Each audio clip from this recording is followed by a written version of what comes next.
All right. Welcome to the podcast, Angela. Thanks for coming on. Oh, I'm thrilled to be here. Really am.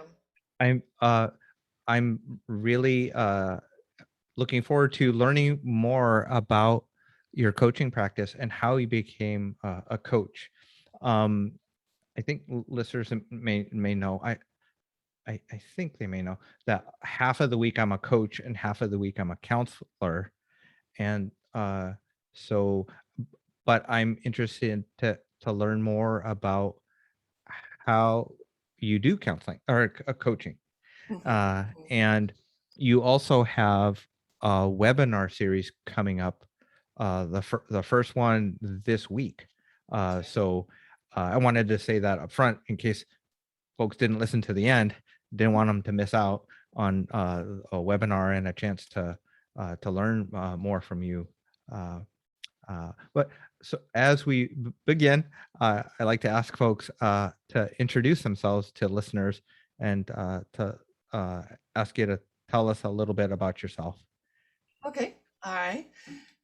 Well, my name is Angela Mize, and you and I met at Western Seminary, and we won't talk about how many years ago, but a few years ago. It's been a while. It's been a while. But before that, I actually was in high tech. I was in human resources. I did training and development, and I did customer service skills training. Hmm. And I have a bachelor's degree in speech communication. And I worked in Silicon Valley for many years, and my husband really wanted to get his second master's degree. He actually wanted his doctorate. He was a college professor, Hmm. and we met on the debate team. No, we weren't debate partners. And we do know how to argue properly.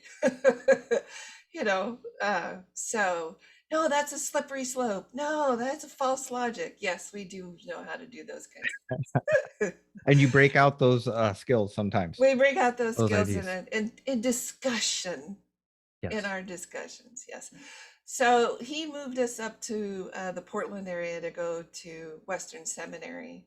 Hmm. And while I was there, my son was 3 at the time, which makes me feel. um, and I went to classes. I started to go to classes, and I started to realize, wait a minute, I really want to do a degree in counseling. Hmm. And so I applied for the program, and I started taking classes in the program. And then my husband got really, really sick. What I mean sick is he ended up with he's on his third brain tumor right now. And so he wasn't able to finish. And so the school was very loving and kind, and knew that I'm eventually going to lose my husband. Um, and it's been a long process. But um, I continue going through the school, taking care of my 3-year-old, taking care of my husband, Hmm.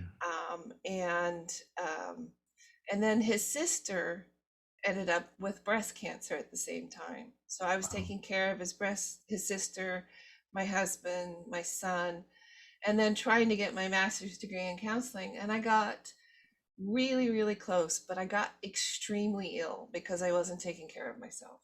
Hmm. I did an internship. I mean, there's a lot of things that I got to, like, there's a couple of classes left. And I ended up being bedridden with autoimmune conditions and diseases, which happens when you don't balance your life properly, when you don't take the time to relax and enjoy, and take care of yourself. Hmm. And with Kay Bruce and Dave Wenzel, and all of them helped me get through that process. But I ended up having to drop out of the counseling program before I got my master's degree.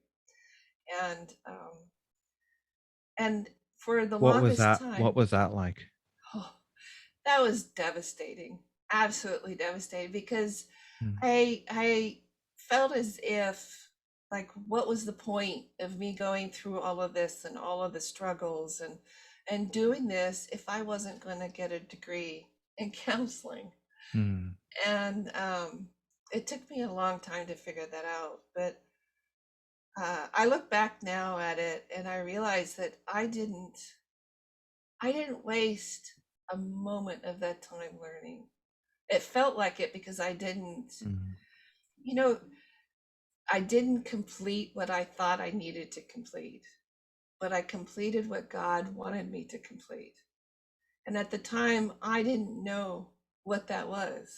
mm. Um, and I learned enough to be able to apply that to understanding the people around me, understanding what I was going through, um, uh, helping my son through some major emotional crisis, and having that skill set, helping.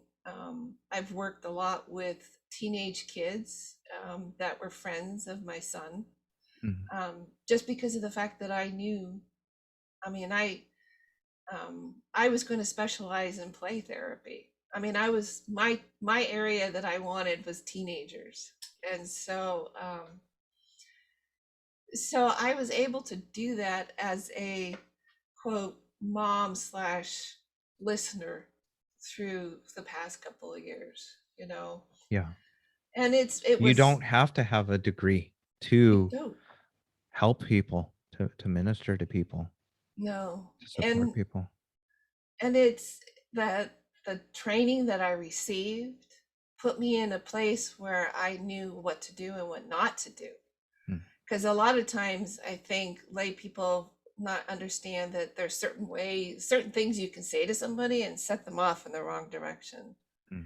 And one of the things that we're talking about in my webinar coming up is listening skills is fundamental, in working with somebody and helping and listen. And you don't have to be a counselor to be a good listener. That's right. Yeah. Yes. Yes. The I do a bit of marriage counseling, and sometimes a spouse, often a husband, will say, "Well, you're a counselor."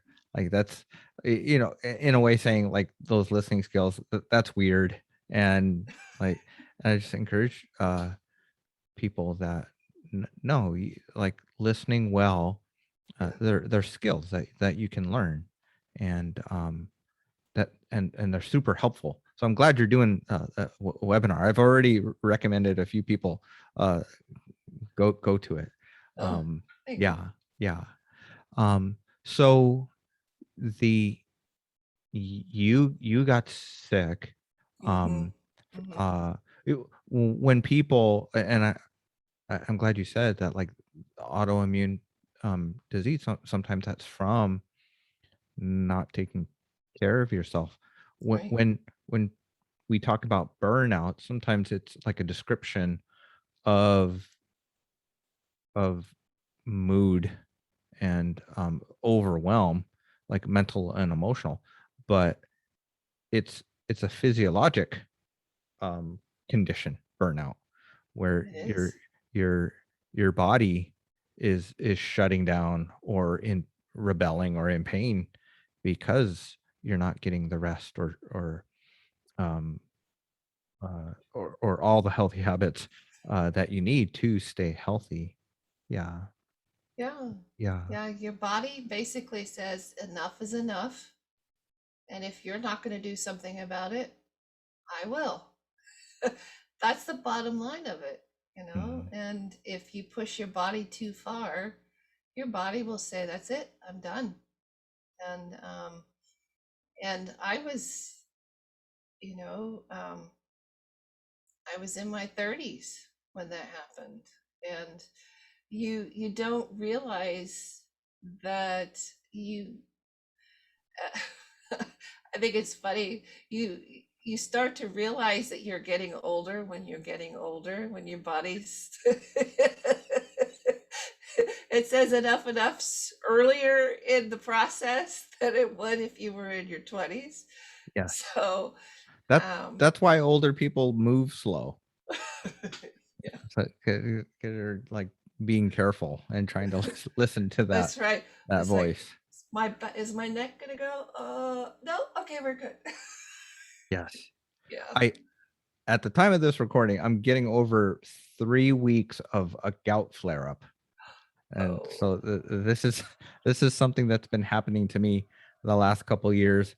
I'm turning 51 this month, and so I relate. I relate to that, Angela. well, I'm 52. So I just turned 52 and I ended up with COVID. Now that's a whole nother subject. And so I'm recovering from that. Oh, okay. And I'm vaccinated. So I'm one of those wonderful percentage of breakthroughs. Breakthrough. Yep. Okay. Yeah. So I hear you. But gout, my friend has gout, and that is so painful. So I am so sorry. Yeah. It's not. Yeah. It's not fun. On the mend, On the thankfully. mend. On the Okay. mend, finally. Yeah. So, Dr. Wenzel, Dr. Bruce, Yes. faculty, wonderful people at Western Seminary. They kind of helped you make that decision to to kind of to stop, to take care of yourself. Yes. Yeah, they Yeah. did. Dr. Bruce actually wanted, this is when the coaching program was starting Mm, uh, at Western Seminary, and she suggested that maybe I become a coach at that time instead of counseling. But it really didn't work out. I mean, I needed to stop. I was bedridden. My mom had to move in with mm, me to take care of my son and my family. Um, my husband was ambulatory at the time, so he was able to take the bus and go places and do things. He had lost his license, but um, so I I actually ended up having a pain management coach, um, mm, and she helped me through my pain management at the time. And they diagnosed it. They couldn't figure out what it was, but they diagnosed it with fibromyalgia, which is what they mhm. diagnose when they can't figure it out because there's so much pain. Right. I have a slew of diagnoses now that determine what the problem is.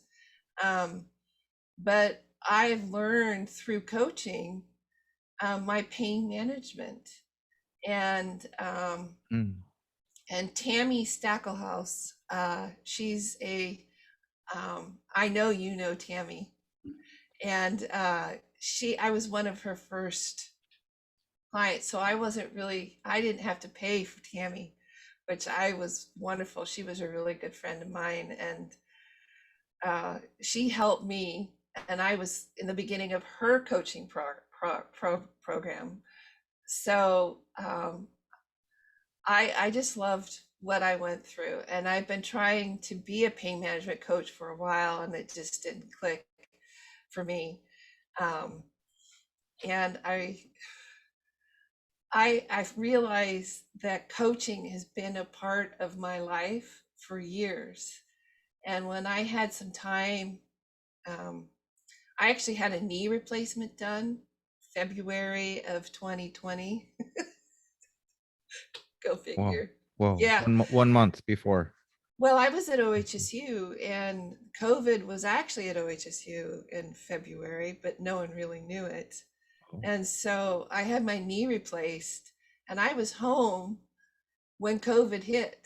And so I did my recovery at home.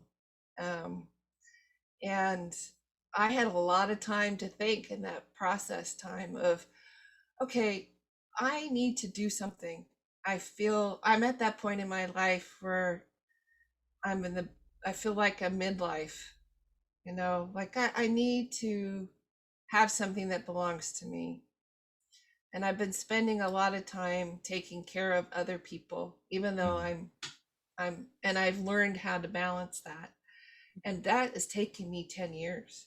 I mean, it's not a easy process to balance taking care of other people because you're a caregiver. I mean, there's no, I've chosen, I know I'm getting all worked up about this, but Oh I've no, been married. I was going to ask you to say more. So go right ahead. I've been married 28 years. And when you choose somebody, you choose to be married, it's not all easy. And for Mm, us, it's been difficult for the majority of our marriage because of the health situation. mm, And I'm now more of a caregiver than I am more of a wife. And it's that transition. It's really difficult transition. But I have a mm. counselor. I even have a psychiatrist that I actually like a psychiatrist. That's a joke. I'm sorry. uh, uh, just working through some of that emotionally and realizing that I'm at the point where I need something for me, and I Mm, need something outside of what I'm dealing with as a caregiver. And I think that's important in everyone's life, you know, mm, no matter what stage they're in. But having that downtime of recovery made me start to think and process and pray. And that's the biggest thing, is like pray through this process. Lord, put something in my life, you know, that you want me to do. mm, Give me, where is the direction you want for me? mm. You know, where is my direction? I keep hitting the microphone. Um, and I heard coaching, you know, and I put together the list of my skills and I looked up coaching and I'm like, wait a minute. I have this skill, I have this skill, I have this skill. Wait, that sounds Mm, good. Wait, mhm, I've looked at coaching before. Oh, wait.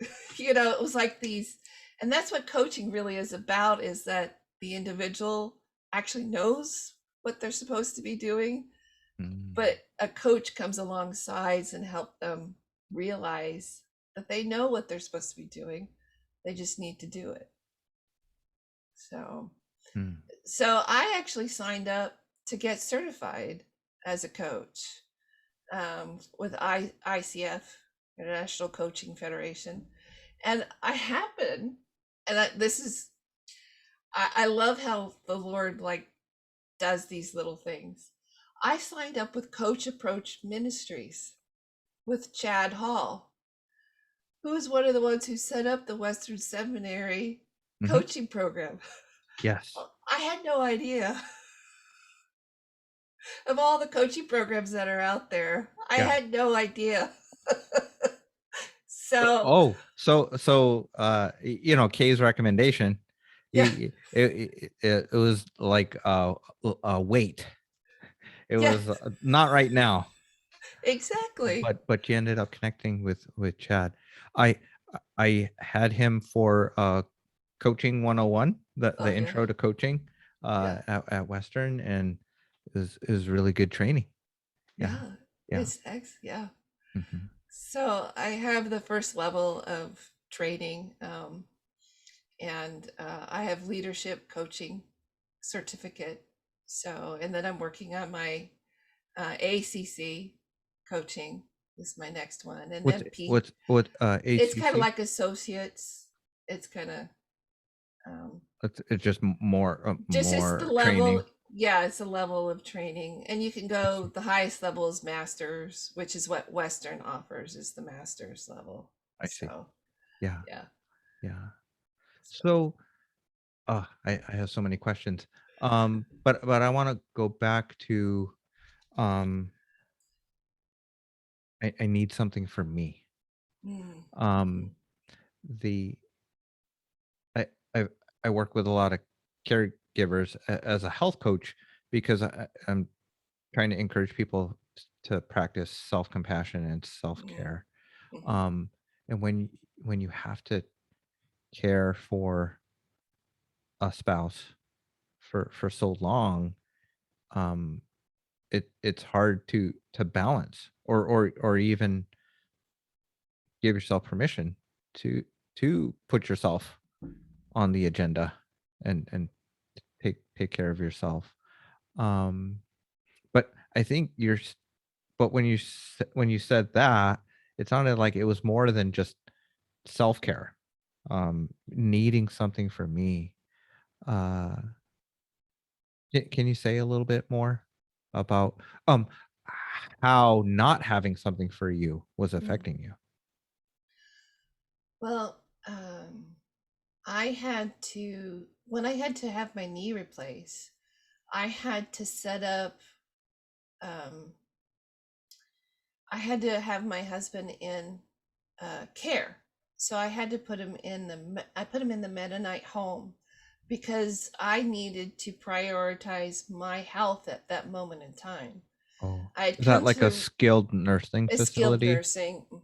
Okay. Yeah, it's a Yeah. skilled nursing facility in Mm.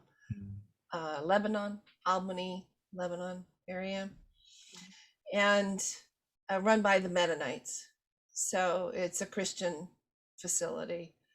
Um, so when I had to make the conscious choice that I needed health care, which I didn't make back when I was going through the counseling program. And that's one of the things that I've learned is that I have to make a conscious choice that Mhm. yes, I need my knee. I need to be able to walk. I need to be able to, well, if I'm going to take care of my husband, I need my knee. So for the time being, yes, he needs to go in a facility, which is if anyone's ever had to do that for their spouse, it's devastating. It's heart wrenching. It really is because you have to give up. There's so much you have to give up as far as control and letting other people take care of your Mm. spouse. Yeah. Um, but you have to there's a point where that needs to happen so that you can be okay emotionally and physically. Mm. And so during that time I realized I'm starting to realize I made that choice. Great, good for me, yay. And you know, but then I also noticed that I wasn't doing anything that I have joy for. Mm. And because I sat there like, what do I do? Because I'm recovering and there's not much you can do but sit and watch TV or read or whatever. And then the exercises in between. It's like, well, wait a minute. I don't have something for me right now, but I didn't have that before. Well, what can I do to change that? Mhm. And that's what that process is like. Well, you know what? It is important that I have something for me. And it is okay that he is in a skilled facility because it's temporary. And I'm taking care of myself and I'm doing better because I am taking care of myself. Mm. I mean, the pain relief of having my knee replaced, that the pain of the surgery is incredible. I'll tell you that. Mm. But the pain relief that I got afterwards, I highly recommend. If you Worth need your it. knee replaced, get it done. Mm. So I can walk, I can bend, I can, yeah. So going back to me, it's like that is very important for my mental health. And what I did for me affected my husband and it affected my son to the point I didn't realize how important it was for them to see me doing something that I enjoy. Um, my mood has changed. I'm a happier person to be around. I don't get as angry as often or as quick. And I didn't realize that was because I was unhappy. Mm. And so, doing this business, my son is actually watching me be okay with the fact that my husband is dying and it's okay for me to do something for me.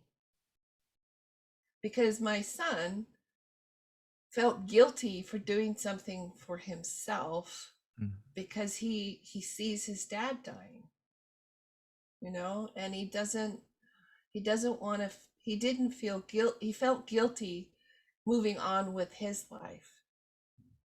Wow. And so when he saw me moving on with my life, he's leaps and bounds. He's gone back to school. He's working on his art. He's doing art commissions. He's talking about moving down to California and moving out. And it was all because I made a choice for me Mm. that impacted so many other people around me. Mm. You It's know, it's freeing him up to right? become who he needs to become, and or do what he wants to do. And it's okay. Mm. You Yeah. know, Yeah. That's awesome. How old is he? he's 21. 21. I Okay. know. Yeah. Yeah. Yeah. So, uh, you decided to pursue coaching certification and Mhm, training. mhm. So you mentioned that pain management coaching didn't wasn't a fit for you. So can we shift gears a bit and Sure. so what coaching topics are you prioritizing or specializing in, or is that early still? No, Okay. no. It's actually taking me a full year to figure out, and that's a process in itself, figuring out what you want to specialize in. And I started off with anxiety, specializing in anxiety, and Ooh, I realized I did not want to do that anymore. okay. Oh, I was like, oh man, Angela, I have I know. referrals. That's such a huge thing right now. I know. But Well, I okay. started off, and then the people that I was talking to were so upset about COVID that they just wanted connection. And so what I did is I started an online Bible study. And for the people that I knew that were anxious and needing some sort of relief. So I have an online Bible study that I have for free, and it's open to women, and it's on Zoom, and we do 6 weeks at a time. And the first one was writing, uh, going with God during the storm, and that was the first Bible study that we Mm, did. And from there, I've got international. I got people from Canada. I got people on the East Coast, and I hold it every Wednesday, one at 10 and one at 6:30 in the evening, because some people work and some people don't, uh, and that has been a big help for me because it's made. I was It's like, you know what? I've got this seminary training. I wonder what I could do with that. Because when we go through seminary, we also had to learn our Bible skills and all of that. yes. And so it's like, I'm qualified. Wait a minute. I'm qualified to run a Bible study. Hmm. And so I put that into play. Um, and you'll have to remind me of the question because I just went, oh, specializing. So I realized that the stress of working with people with anxiety was just way too much for me. Um, and the majority of them really need counseling. And I'm not a licensed counselor. And they really needed to go through some of the counseling skills, which I could actually do, but I want to be a coach. And I want to give them the best. That's the fine line between coaching and counseling, is when someone comes to you and you hear them and you understand they really need a trained counselor. um, they're not in a place where they're accepting They're not in a place of moving forward. Uh, they're stuck in the past. They're stuck in their pain, and they need to work through their pain. um, and that's where coaching really isn't the best option for them. They need to have worked through that pain at that point and are wanting to move forward with their life, but feeling stuck and not being able to move forward. um, and that's a lot of them were stuck in the past and needed to process that first. Okay, that's And helpful. So, for listeners, for someone who's wondering, or if you're trying to help someone and wondering, do they need a coach or do they need a counselor? So, I heard you say if someone feels stuck in the past or stuck in the pain that they've experienced, they need to work through that. Then counseling is probably a good fit. So, right. but for someone just thinking about doing coaching with you, how would they decide that? What are some things uh, Well, to prepare for to prepare, coaching? yeah. Yeah. um, well, you're unable to make a decision to move forward is probably the best one. And I, because of my background in communication and also my background in HR, I work a lot with people in the career decision.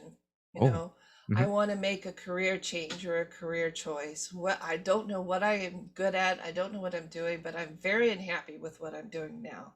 Hmm. It's not fulfilling. Hmm. I'm not. It's not my life purpose. I have things that I work with people find out. What? Who are you? What are your strengths? I do strength finders. I work with people as strength finders. um, I work with people on figuring out their value system.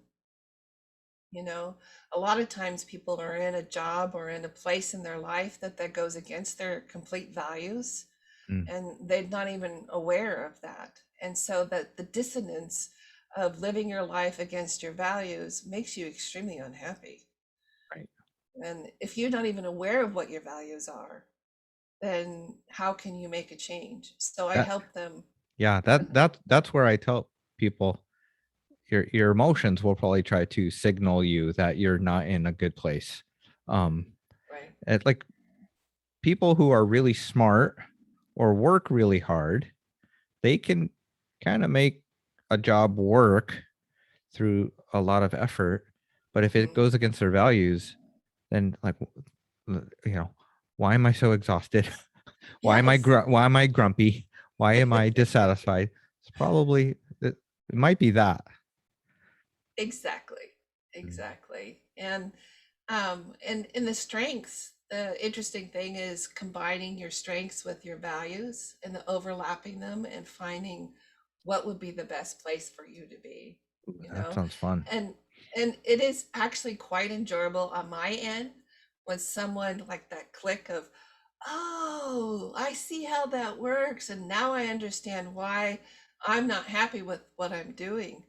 And a Mm. coach will help them figure out the next steps to find what would make them happy or what would be fulfilling, because happiness is, that's a whole nother ballgame. But um, yeah, so I work with the career choices, but also in I work with finding finding out who you are and finding out, defining, how do you describe this the best way? There's a lot of people that are lonely, and a lot of times they don't understand how to make friends and what it takes to have friendship and be Mm. authentic.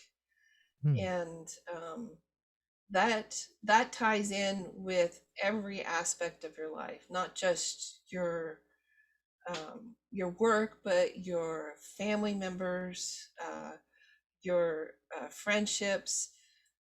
So I was going to specialize in women, but I'm finding that I'm working with both men and women that need to improve their communication skills. Mm. And that's where this webinar has come into play, is that um, the the number one thing that I'm not the number one thing, but one of the top things that I'm finding people have problem with is communication. Mm. you know they don't know how to tell people how they feel. They don't know how to listen. They assume that talking is the same as communicating, um, and that finding relationships is easy because all you have to do is go out there and talk to people. Well, that's not how this works. Mm. um, and I communication is an underestimated skill. It really is. So N- uh maybe to the general public, but not in marriage counseling world. Yes, yes, so I important. agree. Yes. Yeah, well, I trained, I did marriage and family as well, at Beaverton. That was when my internship. I was trained to do the assessment, marriage assessments, and so Mhm. Mhm. I still have that. I can still do marriage assessment if I need to, but Mm. Mhm. yeah, Yeah. but I hear you. So so that your webinar series, can you share a little bit more about your plans for that? Mm. Yeah, so the plan is it's going to be an hour and a half. And it's going to be a combination of me talking, but also giving examples. I'm going to use examples from my everyday life, because I'll tell you what, communication is a skill that you learn and you make mistakes, Hmm. right? And so I'm not perfect. I'll never be perfect, but I have made mistakes in my life, and then I'm happy to share those mistakes with people because they're just like everybody else. Mm. And then I'm going to do some practice with people, um, have them practice some of the skills. So it's teach, show, and then practice. And then that'll be the last half hour. But for those who stay with me the whole time, I have a drawing at the end or a special prize. So, yeah, Nice. yeah. So the communication skills, yeah, I alluded to marriage counseling, so I'm hoping the couples will attend. Do you I think it would do. be helpful for parents, for Oh, moms communicating with definitely. their kids, their teenagers? One of my, one of my, let's just say one of my examples is regarding my teenage son. Okay. And I have to be very careful because he's no longer a teenage son, he's an adult. And so some of my examples I have to be careful because they're examples that include, other people. And so, um, and that's their story as well as my story. Um, but yes, it's listening skills is, um, it's critical when you're dealing with teenagers, because the number one thing I think you hear from teenagers, they don't understand me, they don't listen to me, I am an adult. Even though they think they're an adult, they want to be treated like an adult. um, and where listening skills comes into play as a parent, has a tendency to look through their own lenses or their own um, value system and not see their child for who they are at that point. Mm. And so they're not hearing their child, they're hearing what they think their child is saying, Mm. based on the parents' belief of they shouldn't be thinking that, you know. they shouldn't be doing this, or they shouldn't have that thought process, or but the child is having that thought process. So Hmm. let's hear what they have to say during that thought process. So Yeah. I can yeah. see that would be really helpful. Um, the uh, it's it it can be so difficult. So the w- a related question Hmm. for you, because there might be some coaches who are listening to this episode, uh, and they're working with their clients one on one.